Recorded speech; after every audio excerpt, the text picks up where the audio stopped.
Telugu cinema రంగంలో ఎన్టీఆర్, ఏఎన్ఆర్ల తర్వాత ఆ లెగసీని కంటిన్యూ చేసిన ఏకైక హీరో చిరంజీవి. అందుకే ఆయన మెగాస్టార్ అయ్యారు. అమితాబ్ బచ్చన్, సూపర్ స్టార్ రజనీకాంత్ల తర్వాత స్థానం చిరంజీవిదే. 10 ఏళ్ల గ్యాప్ తర్వాత తీసిన ఖైదీ నెంబర్ 150 సినిమా మరోసారి మెగాస్టార్ ఇమేజ్ ని అలాగే కంటిన్యూ చేయడానికి పూర్తిగా ఉపయోగపడిందని చెప్పాలి. ఇంకా ఆయన్ని కొట్టే స్టార్ గాని, ఆయన రికార్డుల్ని తిరగరాసే మొనగాడు గాని ఎవరూ రాలేదు. 10 ఏళ్లుగా ఈయన సినిమాలకు దూరంగా ఉంటే చిరు చరిష్మా తగ్గిపోయిందనుకున్నారు.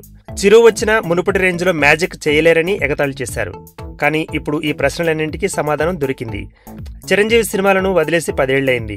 మెగాస్టార్ ఇండస్ట్రీలో ఉన్నంత వరకు నెంబర్ 1 ఎవరు అని అడిగే అవసరమే రాలేదు. 25 ఏళ్లుగా ఒకే హీరో టాలీవుడ్ ను ఏకఛత్రాధిపత్యంగా ఏలేశాడు. మరో హీరో కనీసం దరిదాపుల్లో కూడా రాలేకపోయాడు. ఇది మెగాస్టార్ స్టామినా అంటే. రికార్డులైనా, రివార్డులైనా, అవార్డులైనా, ఆల్ టైమ్ బాక్సులు బద్దలు కొట్టాలన్నా అన్నీ చిరువికే సాధ్యమని మరోసారి నిరూపించుకున్నాడు.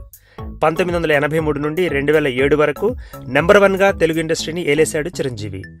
2007లో శంకర్దాదా జిందాబాద్ తర్వాత ఆయన పూర్తిస్థాయి రాజకీయాల్లోకి వెళ్లిపోయాడు. ఆ తర్వాత ఇప్పటి వరకు మళ్లీ నెంబర్ 1 కుర్చీ కోసం పాకులాట నడుస్తూనే ఉంది. కానీ ఎవరు సొంతం కాలేదు. పవన్, మహేష్ ముందున్నారు కానీ ఎవరు ఆ చైర్ను అందుకోలేకపోయారు. ఇలా నెంబర్ 1 కోసం పోటీ నడుస్తుండగానే మళ్లీ మెగాస్టార్ రీ ఎంట్రీ ఇచ్చేశారు.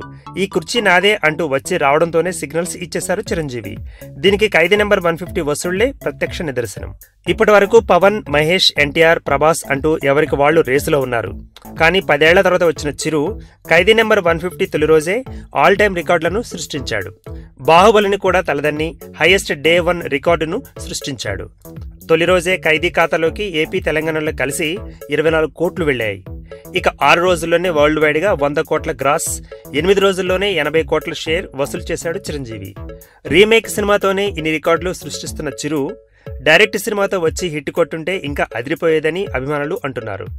బాలయ్య కూడా చిరుతో పోటీపడి సంక్రాంతికి గౌతమిపుత్ర శాతకర్ణి రిలీజ్ చేసి సినిమా పరంగా మార్కులు కొట్టేసినా కలెక్షన్ల పరంగా మాత్రం ఆయనను చేరుకోలేకపోయాడు. సో రాజకీయాల్లోకి చిరుకు కోరుకున్న కుర్చీ దొరక్కపోయినా తెలుగు సినిమాల్లో మాత్రం ఆయన కుర్చీ ఇంకా పదిలంగానే ఉందన్నమాట.